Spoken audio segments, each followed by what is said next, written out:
प्रकृति कभी स्थिर नहीं रहती। इसमें निरंतर बदलाव होता रहता है। कभी तो यह परिवर्तन पल भर में ही दिखाई देता है और कभी यह दशकों सदियों के दौरान नजर आता है।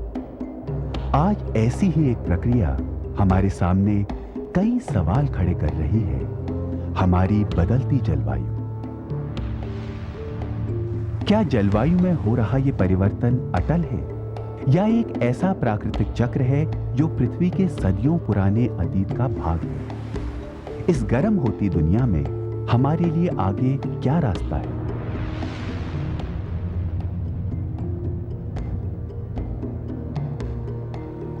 पिछले 40 वर्षों में समुद्री स्तर औसतन 1.8 मिलीमीटर की दर से बढ़ गया है। आर्कटिक में बर्फ का विस्तार प्रति दशक 2.7% की दर से घट रहा है। हिमालय के 67% ग्लेशियर पिघलकर तेजी से पीछे हट रहे हैं। Intergovernmental panel on climate change यानी IPCC के अनुसार पिछले 100 वर्षों में पृथ्वी की जलवायु लगभग 1 डिग्री सेल्सियस अधिक गर्म हो चुकी है। इन आंकड़ों से यह सुनिश्चित हो गया है कि जलवायु में तेजी से परिवर्तन हो रहा है। जलवायु परिवर्तन मौसम के परिवर्तन से भिन्न है। किसी क्षेत्र की जलवायु का मतलब है लंबे वक्त की औसत वायुमंडलीय दशाएं, जबकि मौसम का अर्थ है वायुमंडल की दैनिक परिस्थिति।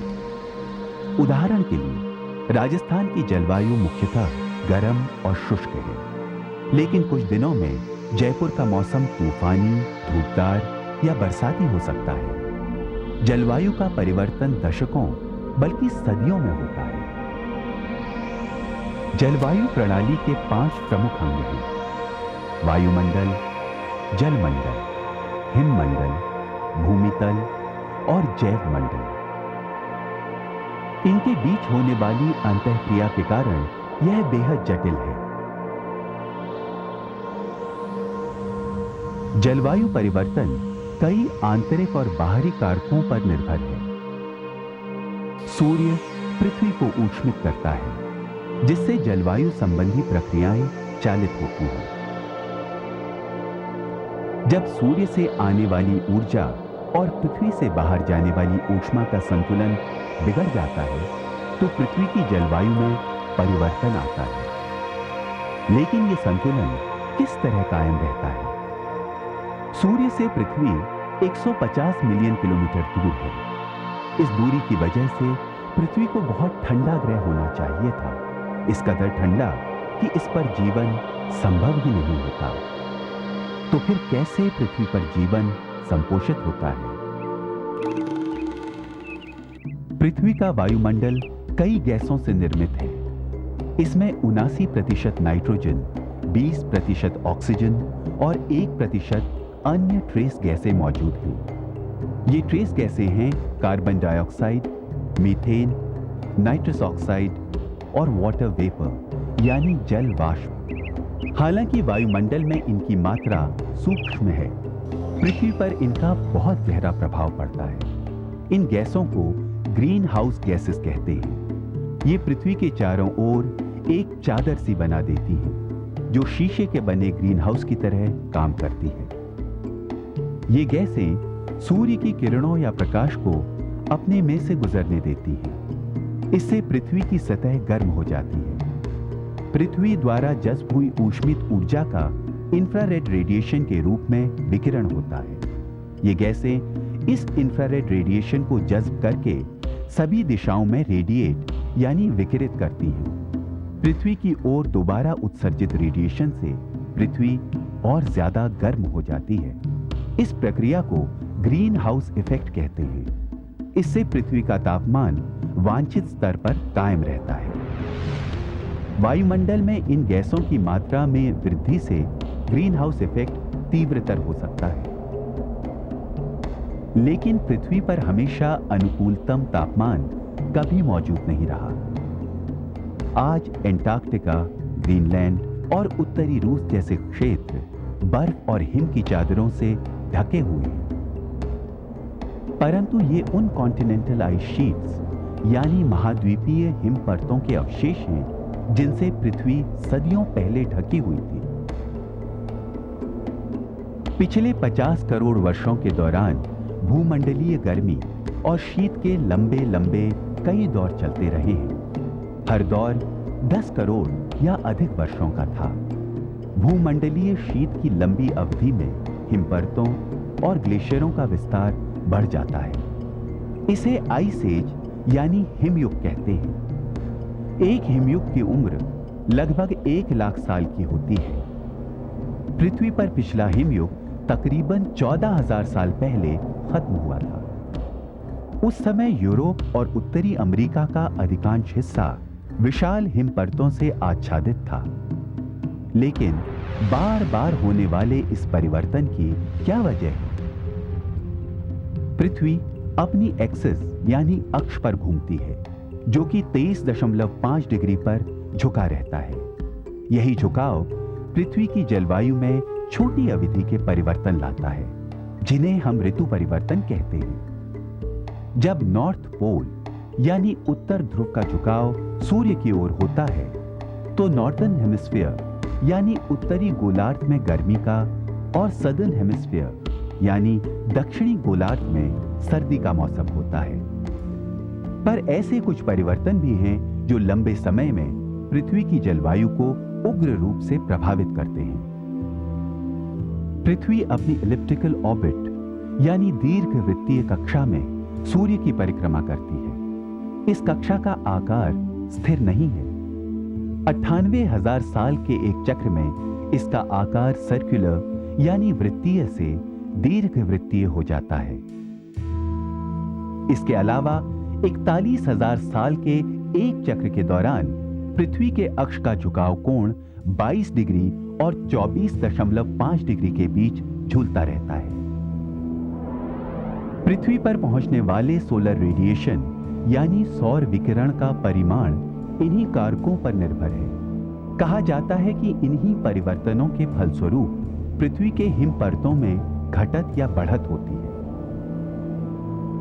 पिछले 100 सालों में पूरी दुनिया में सतही तापमान लगभग 0.6 डिग्री सेल्सियस बढ़ चुका है।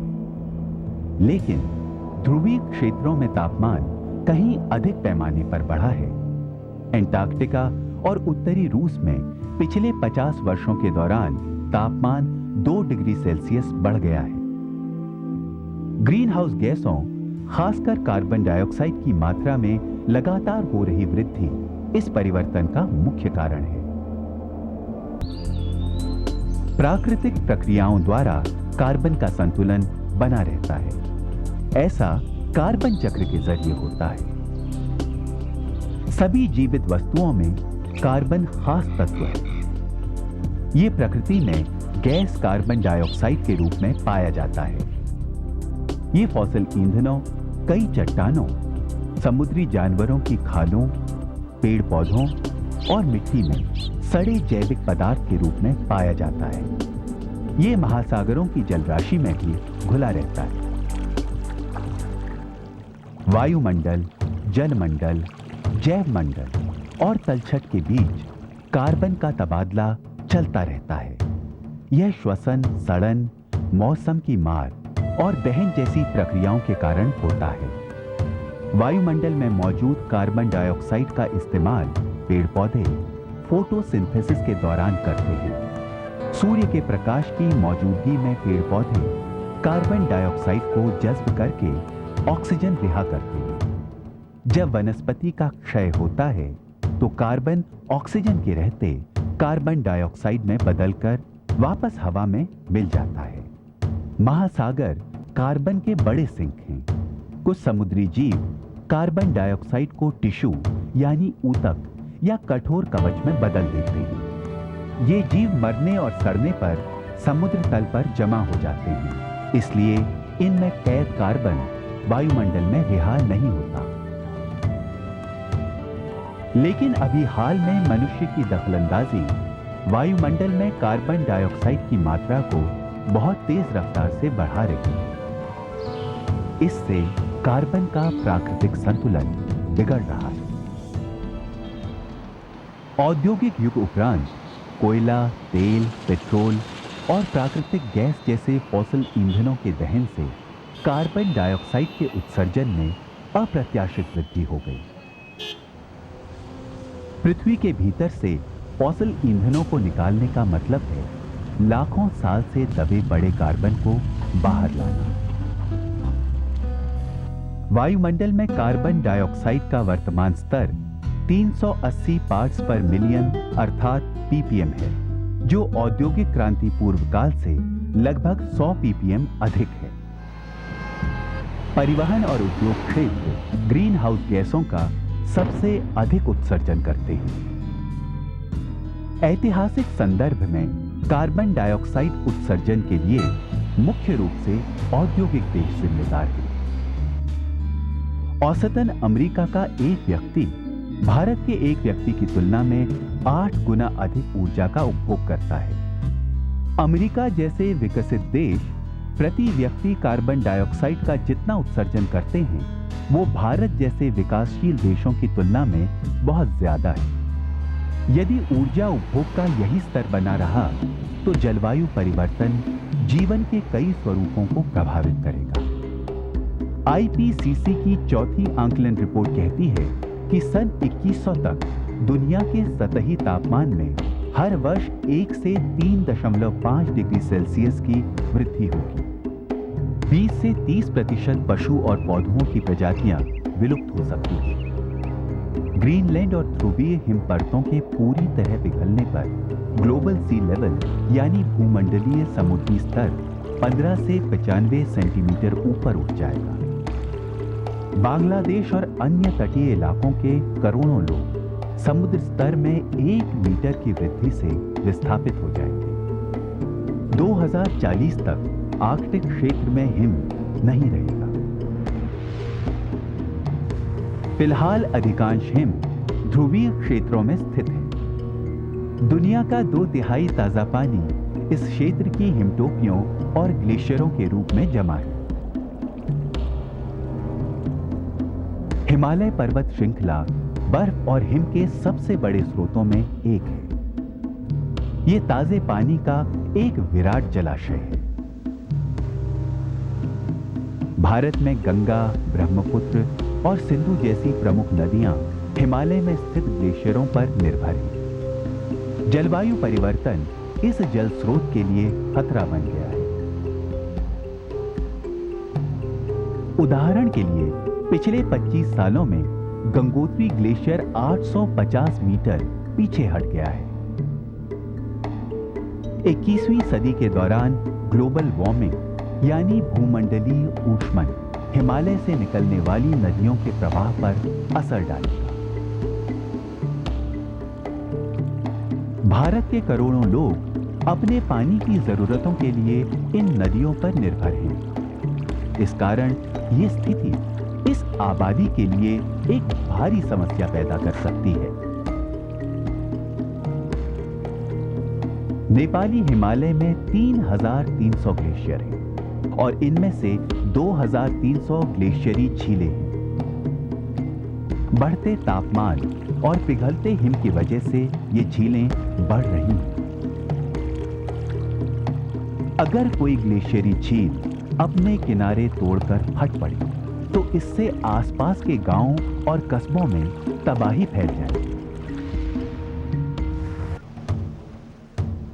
बढ़ता सी सरफेस टेम्परेचर यानी समुद्र का सतही तापमान और हिम के पिघलने से समुद्र का स्तर ऊपर उठ जाएगा। समुद्री स्तर में वृद्धि भारत के पश्चिम बंगाल में स्थित सुंदरबन वनों को प्रभावित कर रही है। सैटेलाइट यानी उपग्रह से लिए गए चित्र बताते हैं कि पिछले 20 वर्षों के दौरान सुंदरबन में समुद्री स्तर हर साल 3.14 सेंटीमीटर की दर से बढ़ रहा है। पिछले 2 दशकों में 4 टापू बेडफोर्ड, लोहाचारा, काबसगाड़ी और सुपारी भंगा समुद्र में डूब चुके हैं और इनके 6,000 परिवार बेघर हो गए हैं। इलाके जलमग्न हो रहे हैं और पीने के पानी में खारापन पैदा हो चुका है। खतरा वास्तविक है, न सिर्फ लोगों के लिए बल्कि मैंग्रोव यानी गरान वनों के समस्त जीवों के लिए भी। बढ़ते समुद्री स्तर के नतीजे से तूफानों का दुष्प्रभाव भी ज्यादा होगा। दुनिया की लगभग आधी आबादी तटीय इलाकों में रहती है। औसत समुद्री स्तर की वृद्धि से मुंबई और कोलकाता जैसे शहरों के लिए खतरा पैदा हो सकता है। भारत एक बड़ा और विकासशील देश है, जिसकी 2/3 आबादी वर्षा आधारित कृषि पर निर्भर है। इसलिए दक्षिण पश्चिमी मॉनसून का महत्व बहुत ज्यादा है। जलवायु परिवर्तन के कारण बारिश का पैटर्न बदलने की गंभीर आशंका है। इस परिवर्तन से कृषि गतिविधि में बदलाव आएगा और भोजन सुरक्षा खतरे में पड़ जाएगी। जलवायु परिवर्तन मनुष्य के स्वास्थ्य पर असर डालेगा। अधिक गर्म तापमान और आर्द्रता के कारण वेक्टर्स यानी रोगवाहकों का भौगोलिक परास बढ़ जाएगा। उस मौसम की अवधि भी बढ़ जाएगी जिसमें ये जीवाणु पनपते हैं। ऊष्मा जनित दबाव से होने वाली मृत्यु दर बढ़ने की आशंका है। ट्रॉपिकल यानी उष्ण कटिबंधीय रोगवाहक बीमारियों में भी वृद्धि हो जाएगी। तापमान के प्रति मच्छर बेहद संवेदनशील होते हैं। तापमान में वृद्धि से मलेरिया बहुत बड़े भौगोलिक क्षेत्र को अपनी गिरफ्त में ले सकता है। यही हाल रहा तो अगली सदी में दुनिया की मलेरिया प्रभावित आबादी 45% से बढ़कर 60% हो जाएगी। वर्ल्ड हेल्थ ऑर्गेनाइजेशन यानी WHO के अनुसार फिलहाल जलवायु परिवर्तन हर साल 1.5 लाख मौतों के लिए जिम्मेदार है। यह संख्या सन 2030 तक दुगनी होने की आशंका है। जलवायु संबंधी कारक पेड़ पौधों का भौगोलिक परास निश्चित करते हैं। तापमान के प्रति संवेदनशील प्रजातियां गर्म जलवायु के चलते ऊंचे और ठंडे स्थानों पर जा सकती हैं। भूमंडलीय ऊष्मन जानवरों की जिंदगी में घटने वाले प्राकृतिक चक्रों के समय में बदलाव ला रही है। कई पक्षियों ने अपना प्रवास और प्रजनन का समय बदल दिया है ताकि वो गर्म होती जलवायु के साथ मेल बैठा सकें। कोरल रीफ्स यानी मूंगे जलवायु में मामूली से परिवर्तन के प्रति अत्यंत संवेदनशील होते हैं। समुद्री सतह के बढ़ते तापमान और तेजाबीकरण के कारण ज्यादा गर्म जलराशि पर्याप्त ऑक्सीजन को रोक नहीं पाती।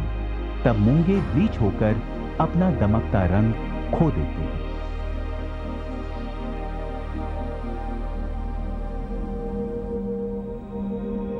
भूमंडलीय ऊष्मन कई चरम दशाओं और मौसमी घटनाओं को तीव्रतर कर रही है।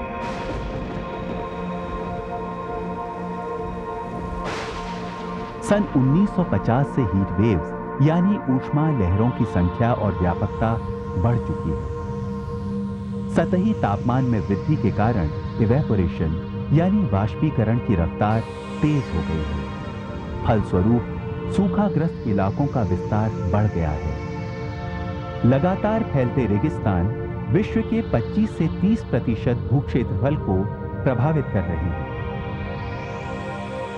समुद्र के बढ़ते सतही तापमान की वजह से वाटर वेपर यानी जल वाष्प की मात्रा अधिक हो गई है। उष्ण कटिबंधीय तूफानों की तीव्रता और व्यापकता बढ़ रही है। इन चरम दशाओं का दुष्प्रभाव विश्व के आर्थिक रूप से पिछड़े वर्गों के लिए अधिक होगा।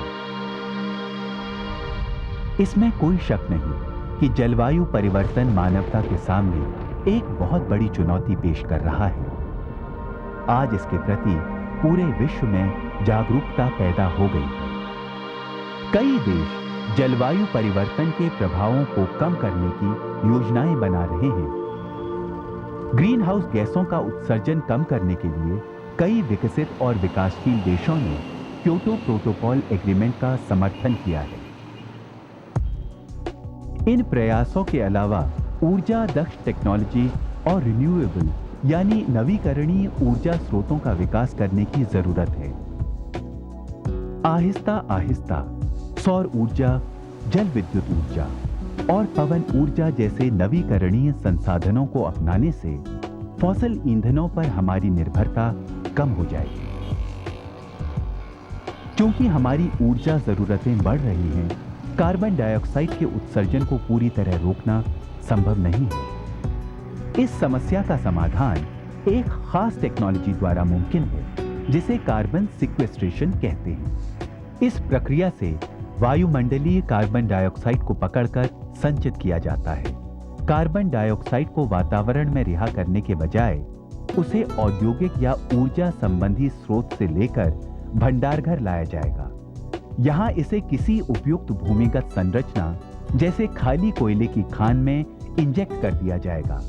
वहां यह वायुमंडल से परे लंबे अरसे तक कैद रहेगा। जलवायु परिवर्तन हमारी आधुनिक जीवन शैली को प्रतिबिंबित करता है।